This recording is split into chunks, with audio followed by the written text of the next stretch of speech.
J'ai peut-être clampé, attention. Voilà, on est à 80%.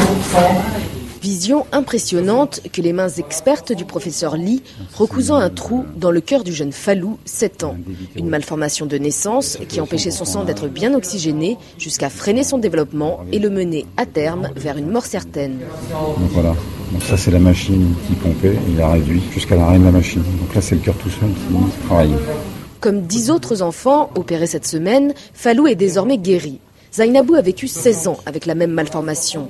16 ans à ne pas quitter la maison, le moindre effort entraînant des malaises. Cette opération marque le début d'une nouvelle vie, explique son père. Je remercie Dieu et ce groupe de médecins qui a trouvé ma fille dans un état désespéré. Elle ne pouvait rien faire. Dieu merci, les médecins ont réussi l'opération et même si c'est une opération coûteuse, nous, on n'a rien payé. Tout va changer pour nous, pour elle et notre famille maintenant.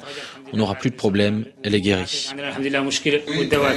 Face aux besoins de milliers d'autres enfants malades, le professeur Lee souhaite revenir s'installer en Mauritanie avec un projet d'envergure. En matière de cardiopathie des enfants, il n'y a aucun centre en Afrique, à part l'Afrique du Sud.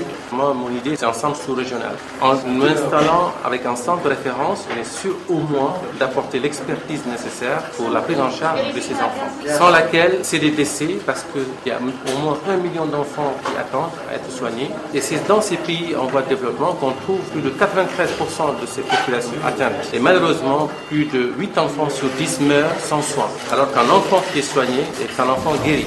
Dans cette perspective, le développement des compétences locales est crucial. Il y a des gens qui ont eu déjà une préformation au Maroc. Là, actuellement, on est en train de leur faire une sorte de perfectionnement. L'anesthésie, au niveau du champ opératoire et en réanimation, ça peut nous aider d'abord pour avoir un noyau de base local. Et puis, ça facilite pour les prochaines missions. On va réduire le nombre d'intervenants parce qu'on saura que, ils commencent à comprendre que soigner, c'est bien. Ceux qui sont sauvés, ils ont la chance, mais il faut pérenniser la prise en charge localement et sur le plan sous-régional. L'État mauritanien a donné un terrain de 5000 m² à la Fondation mauritanienne du cœur pour bâtir son centre.